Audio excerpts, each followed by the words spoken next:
We're outside the Duke of Wellington pub, named for Arthur Wellesley following his victory at the Battle of Waterloo.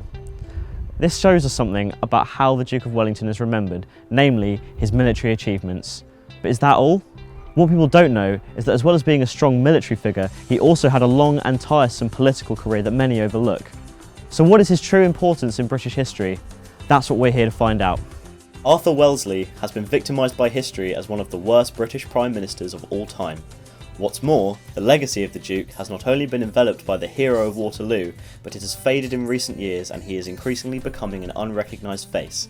This documentary will identify the significance and importance of the Duke in British history beyond his victory at Waterloo and why the Iron Duke should be remembered. The Duke's political career took off after the victory of Waterloo, and what we can see is that this victory instilled a sense of national pride and love for him that caused the public to overestimate his ability to serve in politics. He began as Master General of the Ordnance in Lord Liverpool's cabinet. This role required him to keep one foot in the public sphere and one foot in the military sphere, and so it's easy to see how the two personas of his life became intertwined. In this sense, we can see how his military achievements overshadowed his political career. 1829 was the year that the Duke became Prime Minister, and this year also saw a very particular dispute of a pervasively contentious issue: religion. 19th century Britain is far different from the secular society we know today. Religion played a far more important role. For example, in 1829, if an individual was Catholic, they were unable to sit as a member of Parliament. Religious discrimination holds a key role throughout history, and 19th century Britain was no different. This act was vital to the development of the British political system. A whole religious group now had a voice which resonated in the highest tier of British politics, and Parliament would never be the same again. He was called the Iron Duke because of his consistent political resolve. He was strong-willed and determined to have every decision he made pushed through, a characteristic he had developed from his time in the military. An example of this in his political life was in 1829, when he threatened to resign as Prime Minister if King George IV did not give the Catholic Emancipation Act royal assent. But even his strong political resolve could not prevent the passing of the Great Reform Act of 1832. This is where his popularity as Prime Minister begins to plummet. The Great Reform Act threatened the status quo of Conservative power. It attempted to give votes to the common man and eradicate the so-called rotten boroughs, where they received a disproportionate number of votes, much to the convenience of the Conservative Party. The Duke tried to prevent the passing of this bill with every political mechanism allowed, causing huge public uproar. He received many death threats, and in a letter to a friend, he describes how an angry mob attacked his house, with about 30 windows being broken. The Waterloo hero no longer enjoyed the popularity of days past. He became the hated champion of a lost political cause, and this has damaged his reputation ever since. So the Duke of Wellington has been the subject of historical study for decades. But as far as common knowledge goes, what do the public really know about Arthur Wellesley? We're here in Southampton City Centre to figure out just how much the general public know about Duke of Wellington. So, how much do you know about the Duke of Wellington, if anything? I might have heard the name, but I've no idea what it is really. Do you know what the first Duke of Wellington's real name actually is? No. Would you associate the Duke of Wellington as a political or a military figure? Probably military. Yeah. So, what first springs to mind when I say the Duke of Wellington? Cannons and old warfare, I guess. Have you heard of the Battle of Waterloo? Yes, I have. Did you know that the Duke of Wellington was involved? Well, yeah, I knew that much. What first springs to mind when I say the Duke of Wellington? I don't know nothing about him. Did you know that the Duke of Wellington was actually one of the key figures involved in the defeat of Napoleon at the Battle of Waterloo? I know quite a bit about Napoleon, I didn't know that. Do you know who the first Duke of Wellington was? I have a vague idea. I know he led some battles and stuff like that. When you hear Duke of Wellington, do you think of him as a political or a military figure? Largely military. Was he at the Battle of Waterloo? He was indeed at the Battle of Waterloo. I can do modern history. What comes to mind when we say Duke of Wellington? Beef Wellington. Are you familiar with the Battle of Waterloo? Ooh, vaguely. I don't know much about it. So upon hearing the title Duke of Wellington, would you assume that he is a political leader or a military leader? I would say a bit of both. being a, did you say Duke? Yeah, I think that encompasses politics and military. After speaking to the public, it is clear that not much is known about the Duke of Wellington. We went to the Special Collections Archive in the Hartley Library at the University of Southampton to look at the Wellington papers and talk to Karen Robson, the head of archives, to see what we could learn.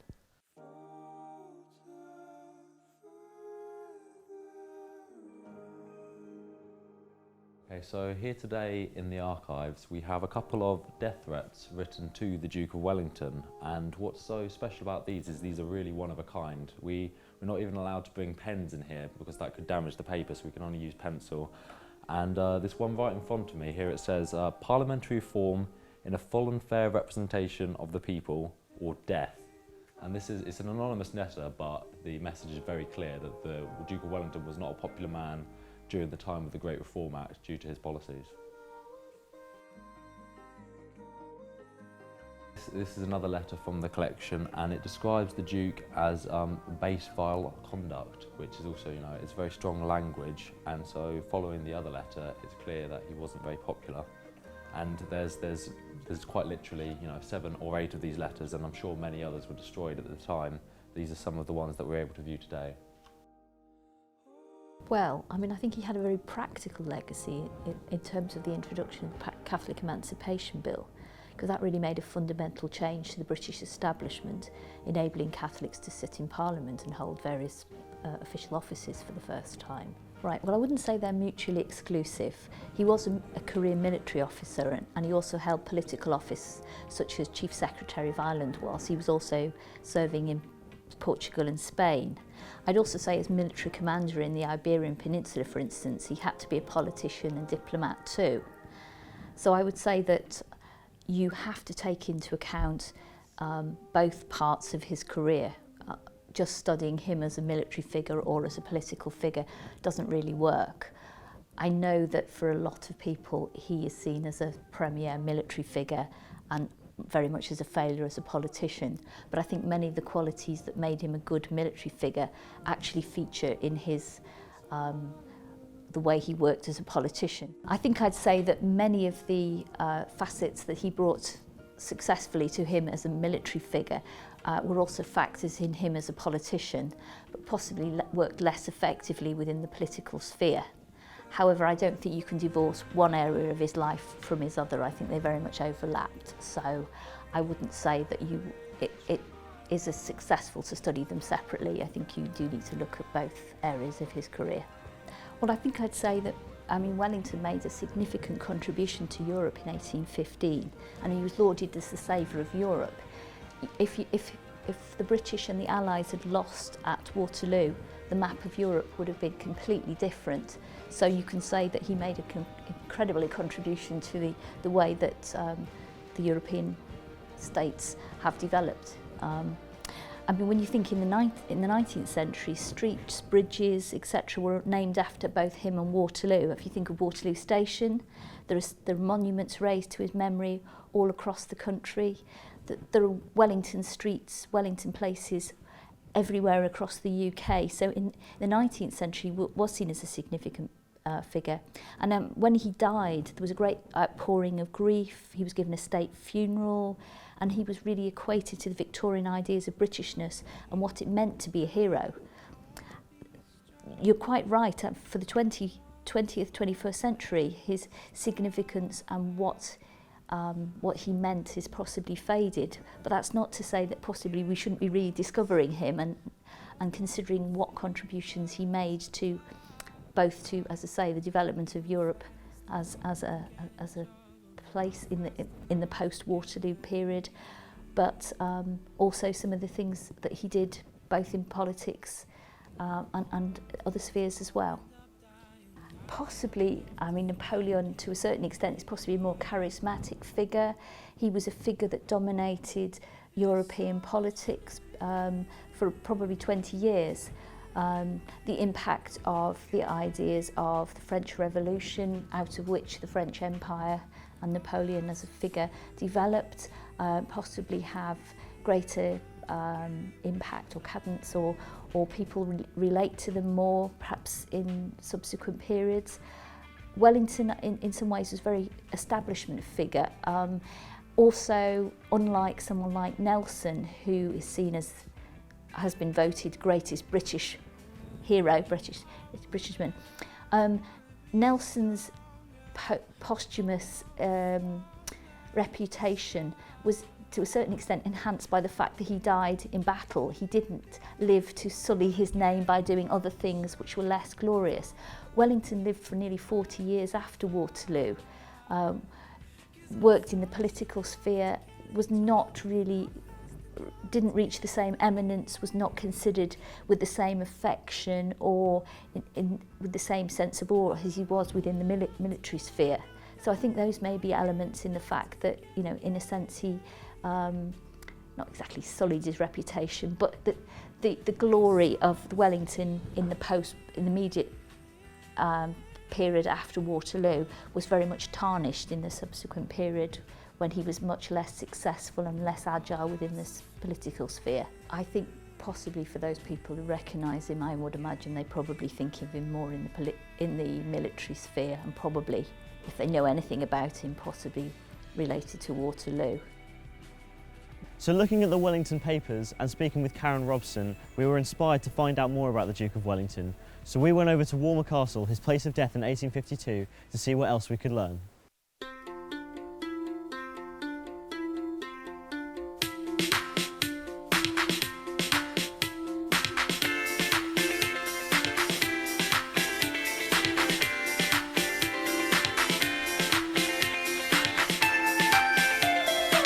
Okay, so we're here at Walmer Castle, the place of the Duke of Wellington's death at the age of 83 in 1852. We'll be speaking to Diane, an English heritage volunteer, who will provide us with her informed opinion of the Duke of Wellington regarding his life and legacy.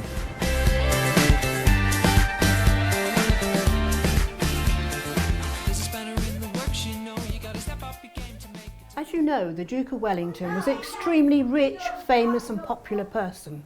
He dined with the kings and queens of Europe, yet when he came to Walmer Castle, this is how he liked to live. This was his Spartan lifestyle. This was his bedroom, his sitting room and his study. And he would stand in the window and write standing up, looking across to France. This is his campaign bed, and this went to the Peninsular Wars in Spain and Portugal, and it also went to the Battle of Waterloo. It also went up and down to Downing Street and up and down to Apsley House.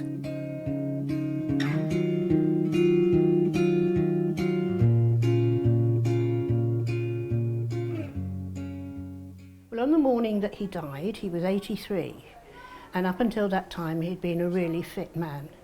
And he used to walk the bastions and walk to Kingsdown, and he loved playing with his grandchildren, and his grandchildren were down the night before. And he complained of chest pains, and his valet sent for a medic. And then later in the day they sent for a doctor, and he was given some medication because of the pain in his chest. About 2:30 they offered him a cup of tea, and he said, "Yes, if you please," and they were his last words. Over there you will find his cup and saucer and his teapot. And they brought him back just here. So this room is empty, apart from his coffins on a stand. And that's where he stayed for 2 months. Parliament was in recess, and they had to approve to a state funeral. There's only ever been 3 non-royal state funerals in this country, and that's Nelson, Winston Churchill and Wellington. All the rest are what you call ceremonials. Now I hold it in my heart, just for you to fall apart. Stood tall, we'd ever grown. As Prime Minister, I don't think he was very good at it. I believe that he would issue an order, and he couldn't quite understand why his MPs would just sit round the room and want to discuss it, whereas he wanted them to jump up and do it. So he's still very much a military man. He wore modern clothes of the time, but to me he was always wearing his hat, his military hat. We should always remember Wellington. He was the saviour of Europe, not just of Britain, but of Spain, Russia, Portugal, Denmark, All these European countries were so broken by the wars that were raging through Europe, and they showed their gratitude to him by piling riches, artwork, gold, silver upon this man, and they are now on view in Apsley House in London. Because he was so admired, he saved Britain. Britain was terribly isolated. For some 20 years they couldn't go across to Europe. They were isolated and the food was short, and Wellington saved the day with Blucher, of course, the Prussian leader, saved the day in winning the Battle of Waterloo. And so he was a star at the time, but when he became Prime Minister he wasn't popular at all. His policies were not popular. Although he did some remarkable things, he lost his mojo at that time, and it took some years for it to re-establish the fact that he was this great military man. So the legacy, to me, I think he's a strong, fair-minded, kind. He always looked after his men, and I think that he should be well respected. So today's visit to Walmer Castle was extremely helpful in our investigation into Wellington. Diane was really helpful in explaining the room in which he died, the story of his state funeral, some anecdotes with Queen Victoria, and also discussing his importance and his legacy in British history. So what have we learned? We have found that many people have no idea who Arthur Wellesley was or what he did, and those that do know the name only know him for his victory at the Battle of Waterloo. We've seen that the legacy and impact of Arthur Wellesley extends far beyond Waterloo, and that many more of his actions have had a lasting effect on Britain as it developed in the 19th century, most notably the Catholic Emancipation Act. The Great Reform Act of 1832 saw the beginning of what would be a complete nosedive of the Duke's reputation, and this has affected how he has been remembered in the decades since. And so, when passing the train stations, the pubs, and the other public commodities named after Wellington or Waterloo, one should note that they were named for a man who was absolutely pivotal in the development of the democratic and internationally prestigious country we know today.